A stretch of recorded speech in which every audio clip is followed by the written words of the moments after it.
예, 오랜만입니다. 오늘은 햇볕이 좋아서 제가 햇볕을 받으면서 책을 읽도록 하겠습니다. 뭐 얼굴은 안 보여도 관계 없으니까. 오늘은 제4장 법륜을 굴리다. 책 제목은 붓다의 삶이 내게 가르쳐 준 것들. 예, 제가 뭐 이래저래 좀 바빠서 오랜만에 다시 방송을 합니다. 예, 읽겠습니다. 소제목, 예, 깨달음을 이루시고 법륜을 굴리는 내용이에요. 이 책을 보면은 부처님의 성도 이전부터 순서대로 깨달음의 과정, 그리고 깨닫고 난 다음에 또 법문, 이런 내용들로 이어져 있는 것 같아요. 예, 소제목은 귀 기울여라, 불사를 얻을 것이다.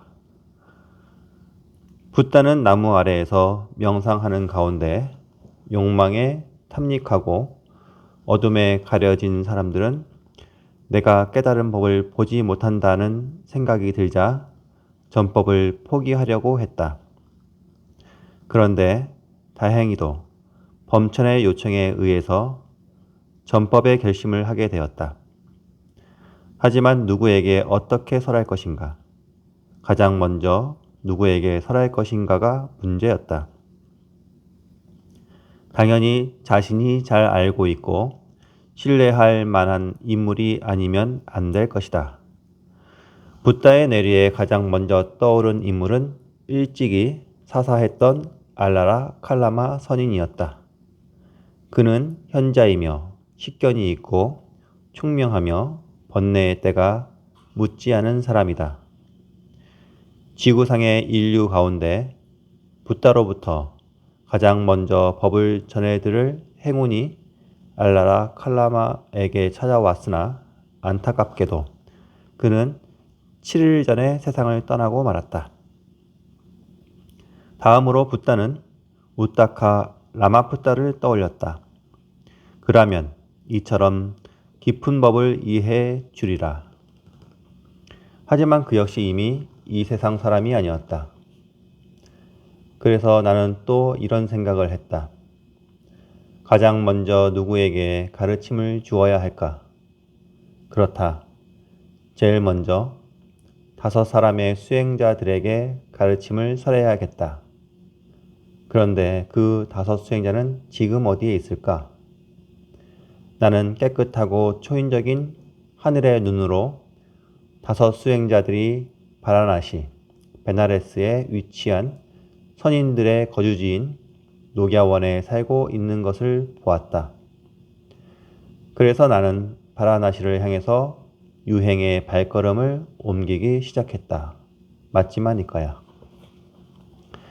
바라나시는 오늘날 종교도시 베나레스다. 붓다가 베나레스를 목적지로 삼은 이유는 물론 5 수행자가 그곳에 살고 있었기 때문이다. 하지만 그보다도 베나레스는 당시 이미 여러 종교가들이나 사상가가 모여있는 거대한 종교 도시였으며 바로 이런 곳이야말로 자신이 얻은 진리를 펼치기에 아주 적합한 장소라고 생각했기 때문일 것이다.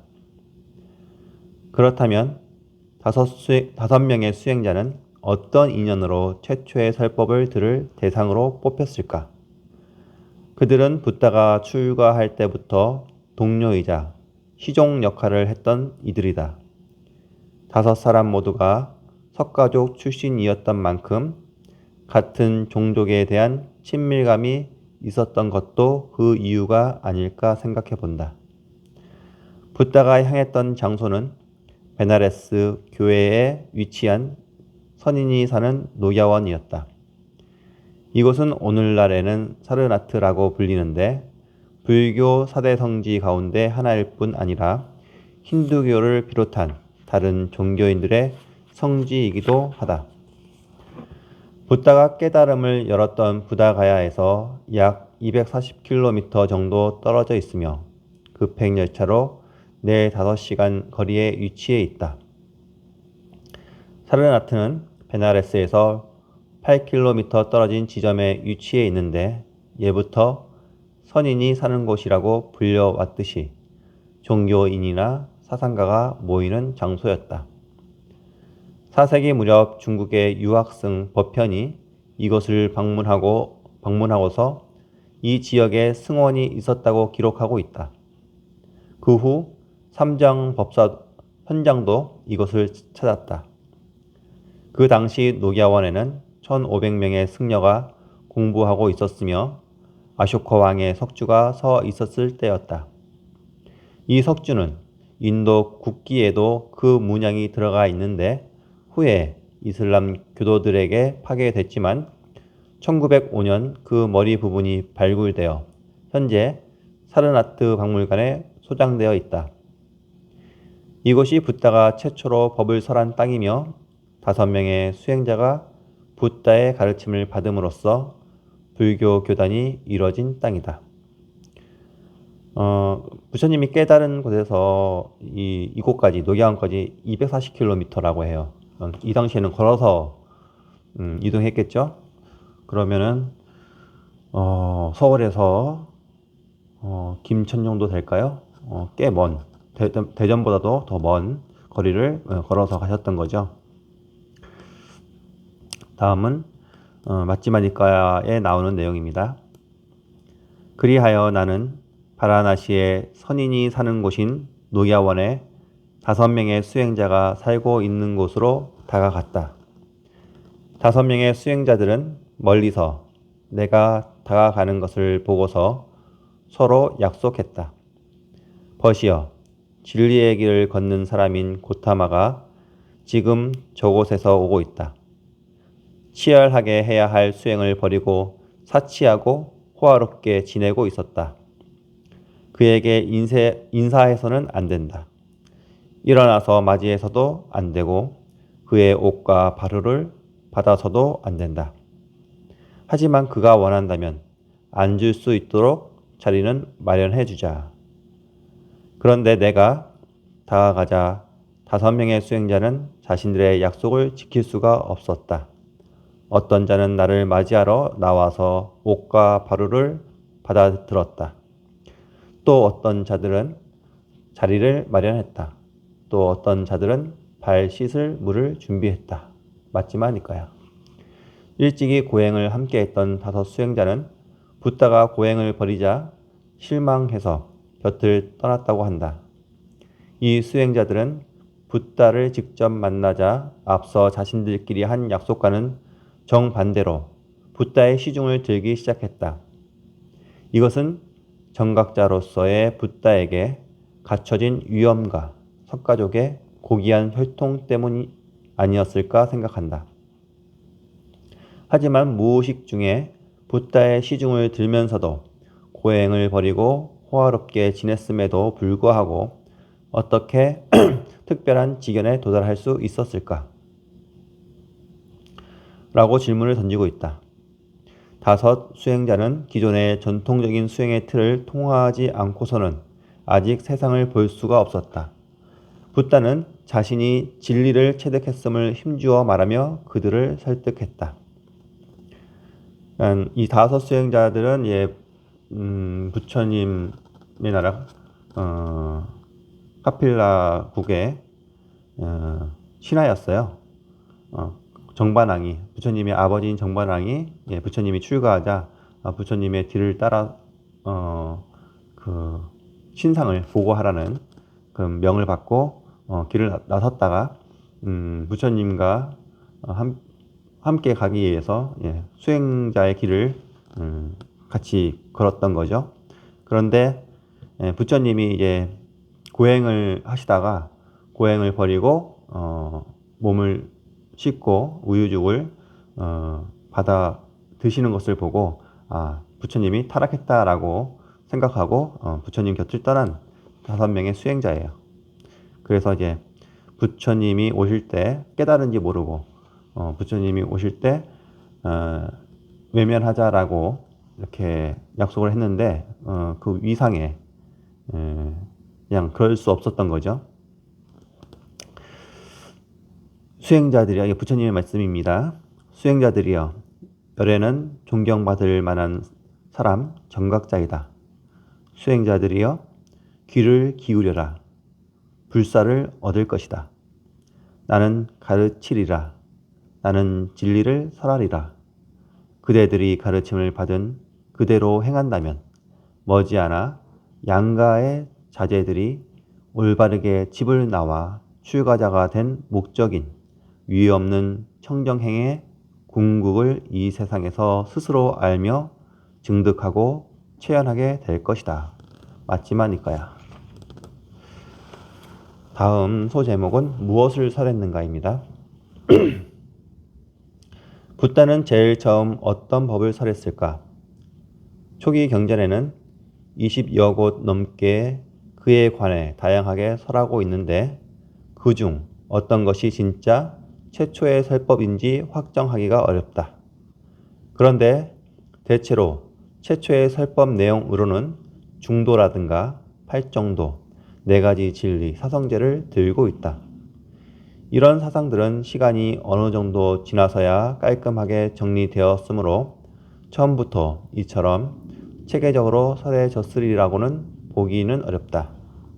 하지만 중도건, 사제, 팔정도건, 영기건 간에 어떤 말로 설해졌는지는 알 수 없지만 그러한 이치들이 혼연일체가 되어 전해졌으리라 추측해 본다. 처음 설법은 몇 주 동안 어쩌면 한두 달이 걸렸을지도 모른다. 일방적으로 붓다가 설했다기보다 5명의 수행자가 붓다에게 질문을 던지고 붓다는 대답하는 대화 형식을 띄었을 것이다. 대화를 나누는 과정에서 5사람은 서서히 교화되었으리라 생각한다. 먼저 붓다의 설법은 중도에서부터 시작하였다고 생각하는 것이 순서일 것이다. 왜냐하면 붓다가 고행을 버리자 시중을 들던 5사람은 자신들의 역할이 끝났다고 생각하여 붓다 곁을 떠났기 때문이다. 따라서 붓다는 먼저 고행이 쓸모없는 것임을 5사람에게 설득할 필요가 있었다. 그것이 중도이다. 상유타 니까야에 들어있는 전 법륜경에는 중도에 대한 붓다의 가르침이 담겨 있다. 수행자들이여, 출가자가 실천해서는 안 되는 2가지 극단이 있다. 하나는 여러 가지 욕망을 일으키는 것에 대해서 탐욕과 즐거움에 빠져드는 일인데 이것은 천박하고 비속하며 어리석은 범부의 행위고 고상하지 않고 쓸모없는 것이다.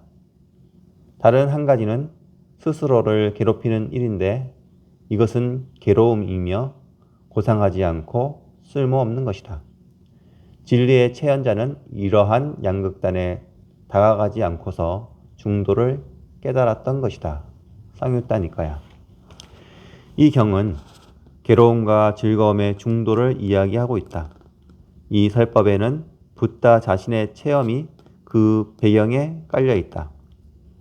붓다는 출가하기 전에는 물질적으로 혜택을 받고 쾌락으로 가득 찬 생활을 했다. 이러한 체험을 통해 붓다는 청년 시절부터 탐욕의 무상함을 실컷 맛보았던 것이다. 한편 고행은 이와 반대로 육체를 괴롭히는 길이었다. 붓다는 고행을 오롯하게 실천해 보았으나 끝내 궁극인 열반에는 도달하지 못한다고 깨달았다. 그래서일까? 여전히 고행을 최고의 수행으로 여기고 있는 5사람을 간절하게 설득하고 있는 붓다의 모습이 생생하게 그려진다. 붓다는 훗날에는 중도의 내용으로 유와 무의 2가지 견해를 버리기, 단절과 상주의 양극단을 떠나기 등을 설했다. 사물의 실상은 결코 고정적인 것이 아니라서 무엇인가로 단정하면 그 순간 진실한 모습이 어긋나 버리기 때문이다. 그런 의미에서 중도는 무아로도 통한다. 사물은 상주불변한 것이 아님에도 한쪽을 고집한다면 무아의 이치에 어긋나 버리게 된다.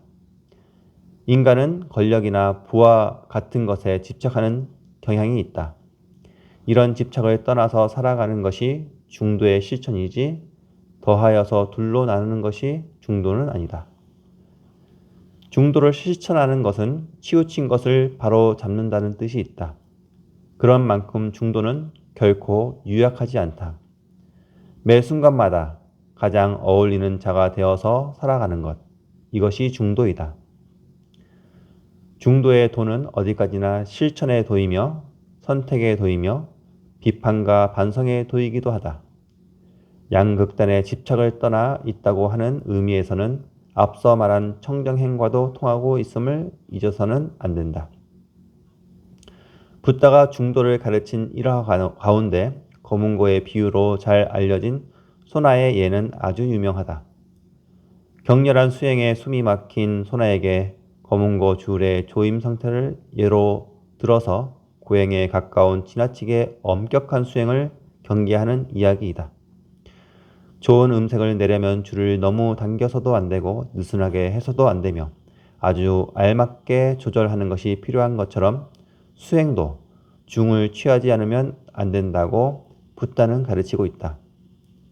당시 강대국인 코살라국 파세나디 왕은 붓다의 독실한 신자였다. 그런데 그는 음식을 보면 절제하지 못하는 대식가였다. 어느 날 평소와 다름없이 과식을 한 뒤에 가쁘게 숨을 내쉬면서 붓다에게 왔다.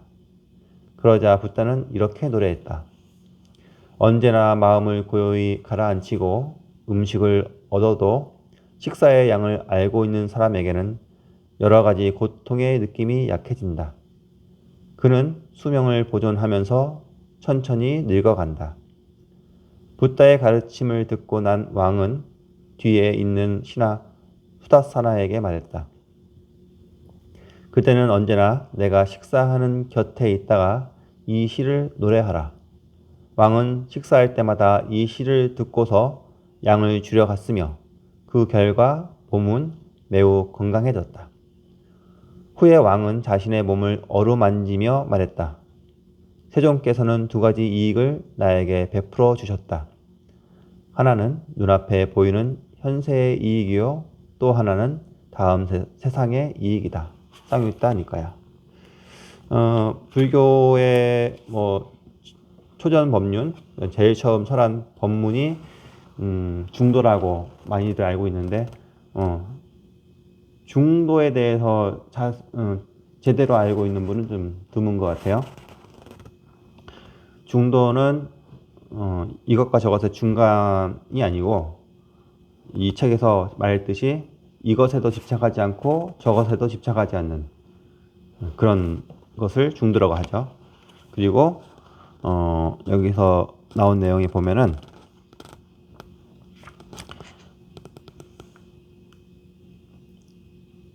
중도를 실천한다는 것은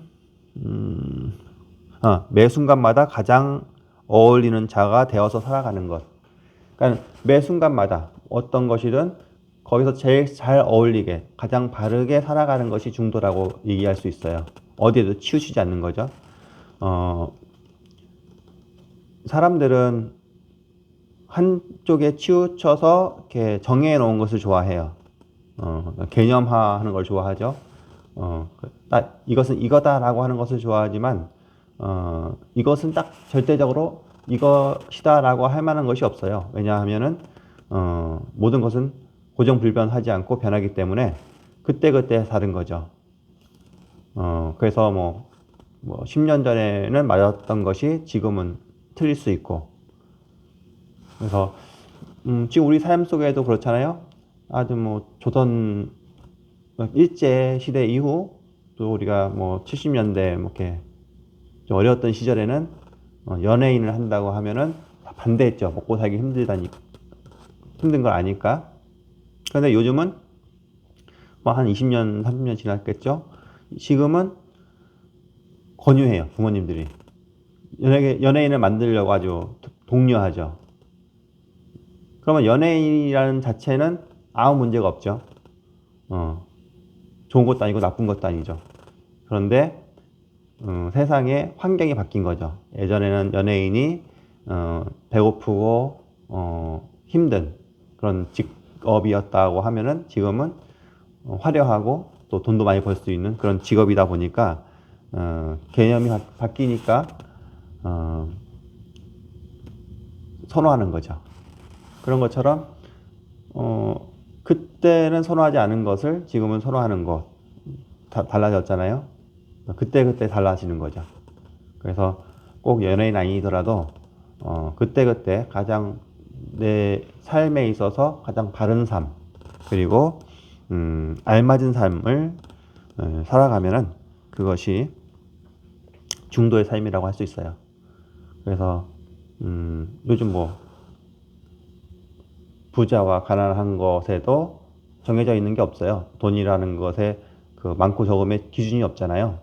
그래서 다만 그것을 돈이 얼만큼 있을 때 그것을 가지고 있는 사람이 알맞게 잘 쓰고 사는 것이 중도이고 많이 갖고 있어도 잘 못 쓰는 사람은 중도의 길을 못 걷는 것이고 또 너무 없어서 그 없다는 것에 집착해서 스스로 좌절하고 나아가지 못하는 것도 잘못 사는 거죠. 어떤 금전적인 것도 그렇고 뭐 정치적인 것도 진보와 보수 뭐 그 중도를 중도파라고 하잖아요. 근데 그 중도는 또 중간 입장을 중도라고 하지만은 진보일 수도 있고 보수일 수도 있는 거죠. 때로는 진보가 잘하면 진보인 거고 보수가 잘하면 보수 쪽으로 이렇게 힘을 실어주는 어떤 그 지지를 하는 그게 아무 문제가 없거든요. 근데 보수는 꼭 보수여야 한다. 진보는 꼭 진보여야 한다라는 것은 집착하는 거죠. 근데 사실 진보였던 정치인이 보수로 옮겨가는 경우도 있고 보수였던 정치인이 진보로 옮겨가는 경우도 있잖아요. 딱 정해져 있는 것이 아니에요. 그때 달라진 거고 그렇다고 그 사람을 변절자라고 굳이 뭐 할 필요도 없는 거고 인연 따라서 이렇게 변해가는 거죠. 예, 여기서 말했듯이 중도는 무아를 바탕으로 해요. 무아라는 것은 이제 뭐 한자 그대로 하면 내가 없다는 거지만 정해진 무엇이 없다는 거예요. 모든 사물을 대상으로 했을 때 꼭 고정된 무엇이 없다는 것이기 때문에 우리가 그런 고정관념 그리고 편견, 선입관에서 벗어나서 생활한다면은 중도적인 삶을 좀 더 쉽게 살 수 있지 않을까 생각합니다. 네, 다음 네 가지 진리에 대해서만 읽고 오늘 마치도록 하겠습니다. 네 가지 진리는 사성대죠. 중도에 이어서 녹야원에서 설한 법으로는 네 가지 진리, 사성대라고 한다. 이 설법은 불교에서도 가장 중요한 이치로서 번뇌와 가래를 바탕으로 한 괴로운 인간관과 연기의 이치를 하나로 엮은 근본 교리라고 말해도 좋다. 수행승들이여, 진리의 체현자가 깨달은 중도란 바로 성스러운 8가지로 이루어진 도이다. 즉 올바른 견해, 올바른 사유, 올바른 말, 올바른 행동, 올바른 생활, 올바른 노력, 올바른 기억, 올바른 명상이 그것이다. 괴로움이라고 하는 성스러운 진리는 다음과 같다. 태어남도 괴로움이요, 늙음도 괴로움이요, 병도 괴로움이요, 죽음도 괴로움이며 괴로움이 일어나는 원인이라고 하는 성스러운 진리는 다음과 같다. 즉 재생을 불러오며 기쁨과 탐욕을 수반하며 재생이라는 것은 말 그대로 다시 태어나는 것을 말하는 거죠. 윤회를 말하는 거죠. 이곳저곳에서 환희를 구하는 참으로 그릇된 집착이다. 괴로움의 소멸이라고 하는 성스러운 진리는 다음과 같다. 즉, 그 그릇된 집착을 완전히 버리고 떠난 소멸이며 뒤에 어떤 문장들이 있는데 지금 생략되어 있습니다. 괴로움의 소멸에 이르는 길이라고 하는 성스러운 진리는 다음과 같다. 이것은 실로 성스러운 8가지로 이루어진 도이니 즉 올바른 견해, 올바른 사유, 올바른 말, 올바른 행동, 올바른 생활, 올바른 노력, 올바른 기억, 올바른 명상이다. 쌍유타 니까야. 이른바 고진멸도이다. 이 교설은 참으로 완벽하게 구성되어 있다. 우선 첫 번째 명제에는 괴로움인 고제이다. 두 번째 명제는 괴로움의 원인인 집제이다. 왜 괴로움이 일어날까? 그것은 그릇된 집착, 다시 말하면 끝없는 애욕이 있기 때문이라고 한다. 그렇다면 괴로움을 없애려면 어떻게 하면 좋을까? 그릇된 집착을 멸하면 된다. 이것이 세 번째 명제인 멸제가 된다. 그리고 그릇된 집착을 멸하고 괴로움을 소멸하기 위한 실천, 이것이 도제이다. 먼저 이 교설의 첫 번째 명제인 괴로움이란 무엇인가? 괴로움이란 말할 필요도 없이 생로병사 네 가지 고통이다. 여기에 다시 네 가지 괴로움을 더한 것이 바로 사고팔고이다. 즉 미워하는 이와 미워하는 사람과 만나지 않으면 안 되는 괴로움. 우리는 미워하는 사람을 만날 수밖에 없어요. 우연이라든지 어쩔 수 없이 만나는, 원수는 외나무 다리에서 만난다고 하잖아요. 그런 괴로움. 사랑하는 이와 헤어지지 않으면 안 되는 괴로움. 사랑하는 사람과 언젠가는 헤어지겠죠. 죽음이라는 것으로 헤어질 수도 있고, 서로의 마음이 바뀌어서 이별하는 경우도 있고, 아니면 멀리 또 이사 가야 되는 경우도 있고, 여러 가지가 있겠죠. 그리고 구하여도 얻지 못하는 괴로움. 내가 갖고 싶지만 갖지 못하는 괴로움인 거죠. 괴로움의 요소를 쌓아모은 인간 존재로서의 괴로움. 이것은 이제 오온이라 해서 색수상행식, 물질과 정신적인 그런 부분에 의한 것으로 생긴 괴로움을 오온성고라고 하죠. 인생은 오로지 즐거움 뿐이라고 믿는 사람은 불교와는 그다지 인연이 없다. 하지만 그 누구도 괴로움과 무관할 수는 없다. 괴로움이란 본래 생각대로 되지 않는 것을 의미하고 있기 때문이다. 우리 삶에서 생각대로 되는 게 하나도 없죠. 간혹 있죠, 간혹. 간혹 내 생각대로 되는데, 전체를 따지고 보면 생각대로 되는 것이 더 많습니다. 인생은 생각대로 되지 않는다. 인생은 결정적으로 괴로움과 연결되어 있다. 이 세상에 생각대로 태어난 사람은 없으며 늙음이나 병이나 죽음을 자기 생각대로 자유롭게 제어하거나 조절할 수는 더욱 없다. 어쩌면 생각대로 되지 않아서 괴로운 첫 번째 경우는 사별의 괴로움일지도 모른다. 마음에 들지 않는 사람이나 사건을 만나는 것도 생각대로 되지 않아서 괴로운 경우이다. 또한 이 세상에는 온통 갖고 싶은 것뿐인데 그것들은 거의가 손에 넣지 못하는 물건들이다. 이것이 인간 존재의 현실이라면 인생은 괴로움이다. 이런 괴로움의 자각이 붓다의 진리에 들어가는 첫걸음이다. 그러니까 세상은 괴롭다는 것을 자각해야지, 스스로 느껴야지만 깨닫고자 이 괴로움에서 벗어날 수 있는 방법이 뭐가 없을까, 벗어날 수 없는 것일까 라고 이제 깨닫고자 하는 마음이 일어나거든요. 그것을 발보리심이라고 하죠. 이 근본 괴로움이라고 할 만한 것은 인간의 재량으로 어떻게 할 수 있는 것이 아니다. 일상적인 부족이나 불안의 경우는 노력하거나 개선하여 극복할 수 있지만 존재 자체의 괴로움은 피하거나 버릴 수 없다. 괴로움의 원인은 그릇된 집착 또는 멈출 수 없는 애욕이다. 멈출 수 없는 애욕은 가래라고 하는데, 가래란 목이 마를 때 본능적으로 물을 구하는 것과 같은 멈추려 해도 멈출 수 없는 욕구를 말한다. 어쩌면 이것이 인간의 근본적인 생존에 대한 깊고 무거운 집착일지도 모른다. 이런 자각과 반성에서 실천수행법인 도제가 등장한다. 첫 번째, 올바른 견해, 정견, 진리에 대해서 있는 그대로 본다. 두 번, 올바른 사유, 정사유, 번뇌를 버리기, 성내는 마음을 일으키지 않기, 다른 생명체를 해치지 않기 등의 내용을 언제나 염두에 둔다. 셋, 올바른 말, 정어. 거짓말, 비난, 거친 말을 멈춘다. 넷, 올바른 행동, 정업. 살생, 도둑질, 불륜 등 옳지 못한 일을 하지 않는다.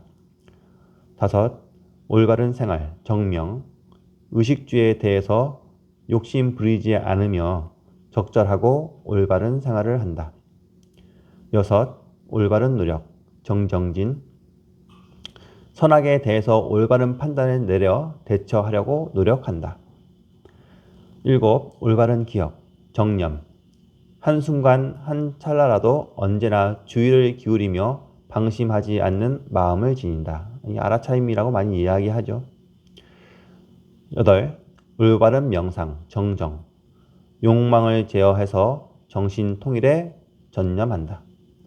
붓다는 보통 사람이 할 수 없는 기기묘묘한 수행이나 불가사의한 정신력을 추구하는 주술적인 수행, 심신을 극단적으로 괴롭히는 고행 같은 것은 장려하지 않았다.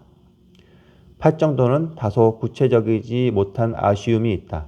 그러나 이 8가지 전부를 실행해야 한다는 강박관념을 갖기보다는 차라리 지나친 욕망으로 생활을 더럽히지 말고 정상적으로 유지하면서 올바른 기억과 올바른 명상을 실천한다면 우리 같은 보통 사람에게도 팔정도의 실천이 결코 불가능하지만은 않을 것이다.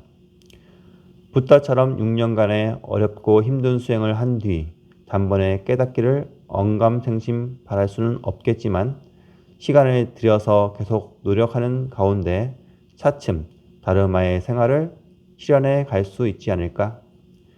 이리하여 며칠에 걸쳐 이어진 붓다의 설법으로 돌연히 5 수행자 가운데 한 사람인 콘단냐에게 티끌도 더러움이 없는 진리의 눈이 생겨났다. 무릇 생겨나는 성품이 있는 것은 모두 멸해 사라지는 성품이 있는 것이다 라고 콘단냐가 깨닫자 그때 세존은 이와 같은 감흥의 말씀을 하셨다. 아, 콘단냐는 깨달았구나. 아, 콘단냐는 깨달았구나. 세존의 이런 말씀으로 인해 그 후 존자 콘단냐를 깨달은 콘단냐라고 부르게 되었다. 상유따니까야. 그 순간 붓다는 얼마나 기뻤을까. 이제야 진리가 붓다 한 사람만의 것이 아니게 되었으니 말이다. 그 후에 팔리문 1장에는 마하나마와 아사지가 깨달음을 열었다고 전하고 있다. 콘단냐가 이 한마디 무릇 생겨나는 성품이 있는 것은 모두 멸해 사라지는 성품이 있는 것이다 라고 얘기했는데 이걸 깨달았다고 부처님께서 말씀하셨어요. 이거 다 알고 있는 거잖아요. 생겨난 것들 우리 자신도 생겨났잖아요. 태어났잖아요. 그럼 반드시 죽어요. 다 아시는 내용이죠. 만들어진 어떤 물건도 생겨나는 거죠. 생겨나는 것은 언젠가 소멸합니다. 사랑이란 감정도 생겨난 거죠. 남녀 간의 사랑도 생겨난 것도 언젠가 그 사랑도 식어서 사라져 버려요. 모든 생겨난 것은 소멸해 버린다라고 알면은 생겨나지 않은 것이 없거든요. 그 생겨난 것에 대한 집착을 하지 않겠죠. 왜냐하면 언젠가 소멸할 것이니까. 그래서 집착할 것이 없어요. 그냥 다만 인연이 되어서 사랑할 때는 사랑하고 또 헤어질 때는 헤어지고 그리고 나는 또 나대로 잘 살면 되는데 집착을 하면은 이제 괴로움을 동반하고 그 괴로움에서 벗어나기 위해서 뭐 어리석은 짓을 하게 되겠죠. 그것이 이제 인간들의 가래와 애욕인 거죠. 그런 것을 이제 어리석은 생각이라 하고 그런 것을 벗어나서 우리가 괴로움에서 벗어날 수 있는 방법은 바로 팔정도, 바른 견해와 그리고 바른 생각, 말, 행동 그리고 바른 생활, 알맞은 생활 방식 그리고 바른 노력 그리고 바른 알아차림 내가 무엇을 하고 살고 있는지 잘 지켜보면서 사는 것이 바른 알아차림이라고 할 수 있고, 그리고 바른 명상, 집중할 수 있는 어느 한 곳에 집중할 수 있는 그런 삶을 사는 것이 우리가 괴로움에서 벗어날 수 있는 방법입니다. 요즘은 명상들 많이 하잖아요. 그래서 그런 것들도 요즘 스트레스가 많은 세상에서 명상을 함으로써 많은 안정을 찾고 정신적인 괴로움에서 벗어나는 분도 많이 있거든요. 그래서 그런 노력을 하다 보면은 우리도 혼돈자가 이렇게 쉽게 깨달은 것처럼 쉽게 깨달을 수 있지 않을까 생각이 듭니다. 오늘은 여기까지 읽고요. 또뭐 시간 날 때 다시 책 읽어드리도록 하겠습니다. 그럼 지금 며칠 따뜻해졌는데 다시 추워진다고 해요. 모두 건강 조심하십시오. 성불하십시오.